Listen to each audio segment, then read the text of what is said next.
Hey everybody, welcome back again to Mowers and Blowers. This is episode 11 of my long-term project, 96 Ford Ranger XLT flare side. So today, I'm going to attempt to clean my mass air flow sensor. And, well, people said that you have to use this CRC mass airflow sensor cleaner because it's not like carburetor cleaner or electronics cleaner. It actually doesn't leave a residue. So basically this is what you need to just blast out years and years of dust and dirty air that goes through the area. If your air filter hasn't been changed in a while, it is definitely going to affect the cleanliness of the mass air flow sensor. So this is the compartment for the air filter, and so basically we're going to just loosen this apparatus up. So we got some water in there. That can't be good. So this screw was loosened and that comes right off. And this middle part here, where you can see the wiring going into the mass airflow sensor. So that's it right in there. Can you see that? I can barely see it. Let me get a flashlight.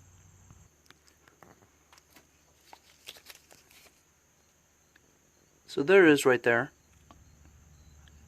Looks pretty clean, right?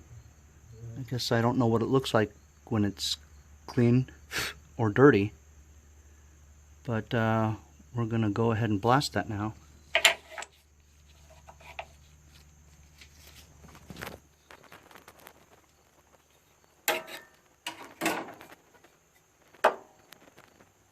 They said just like about 3 seconds or so.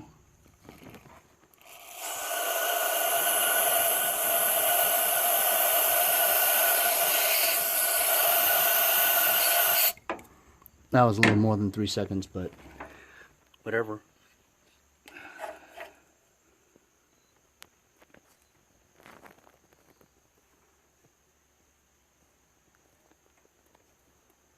I guess it looks cleaner, doesn't it? Well, we'll find out when I replace all this stuff.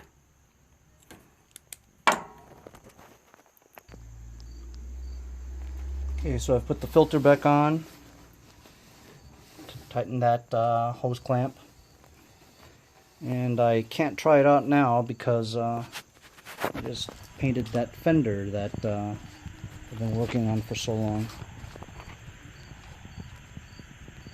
Tons of sanding and then all that other jazz. You can see the residue of the Bondo that's on the ground there.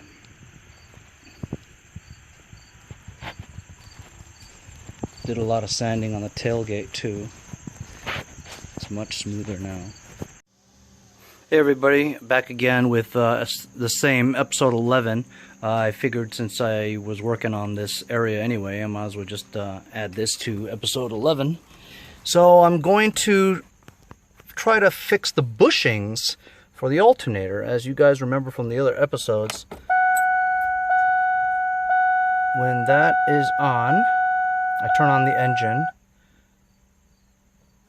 My check engine light is on, as well as my battery warning. And also check gauge. That's not how you spell gauge. Anyway, so I had just cleaned out the mass air flow sensor, and maybe that will fix the check engine after I run it, which I haven't done yet because I don't want to kick up any dust around the fender I just painted. So I'll do that a little bit later. So the alternator is here. On the alternator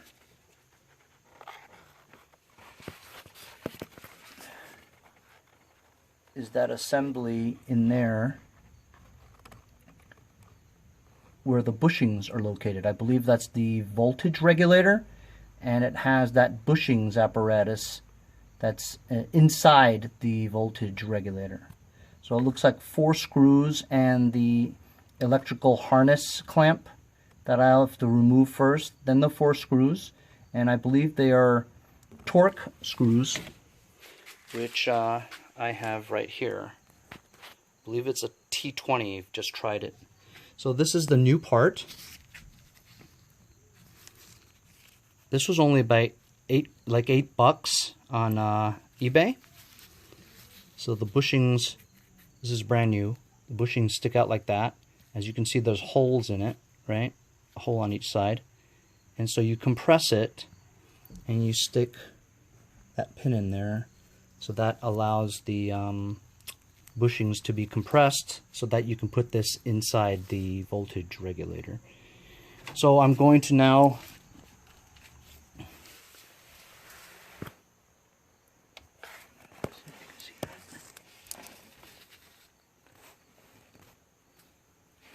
take the 4 screws out of there and remove the voltage regulator.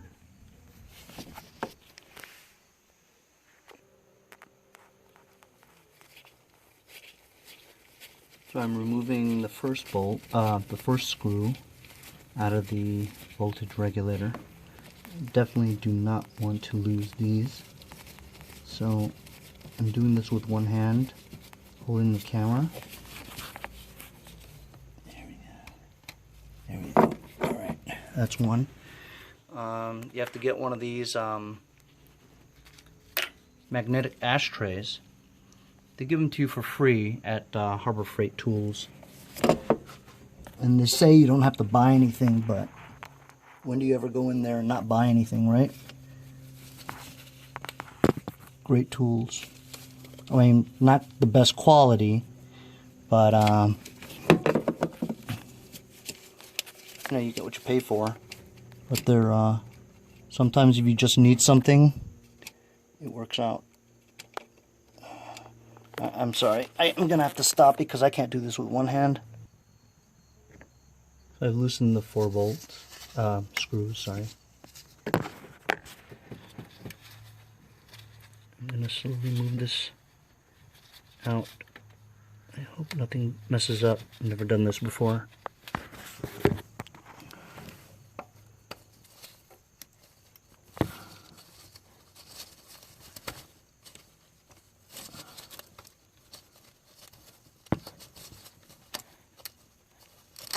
Shit. Something was shorted. Oh, I think I should, okay, that wasn't fun. So I just unhooked the battery. Whew, boy, scary. And hopefully that'll work now.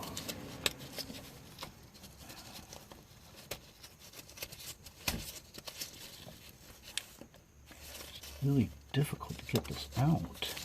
It's loose, but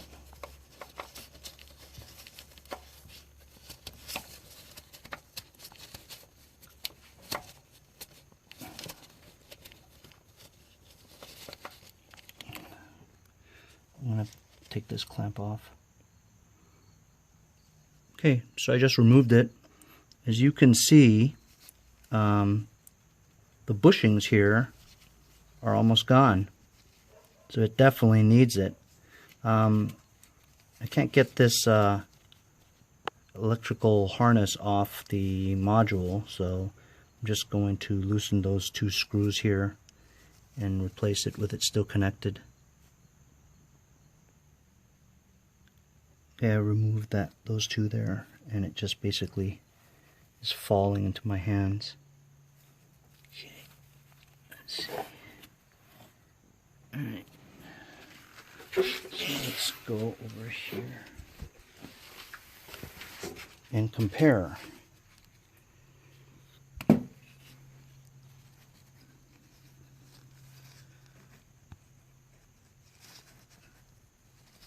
So if you look at these brushes right there, it's strange because they're uneven, right?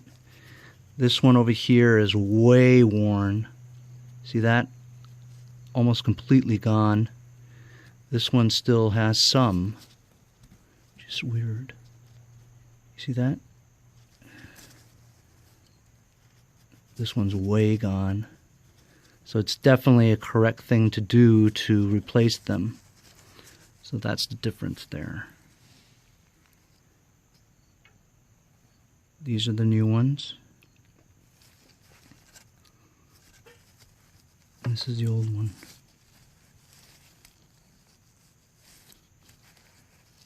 Big difference.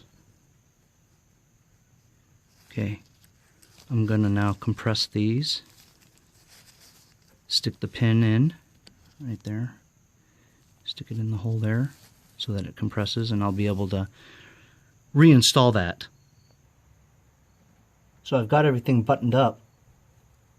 I pulled out the pin, and I pulled it out slowly, so I heard the first brush touch when it released, and then when I pulled it out more, the second brush, I heard it touching the alternator spindle, I guess, coils of copper. So I've connected the wires again, and I'll reconnect the battery. So that was it. So today in the project, episode 11, what we did was we cleaned the mass airflow sensor with that CRC mass airflow sensor spray cleaner, and replaced everything there. And we also replaced the brushes on the alternator. So let's hope this did the job and cleared my check engine light as well as my battery warning. See you next time on Mowers and Blowers.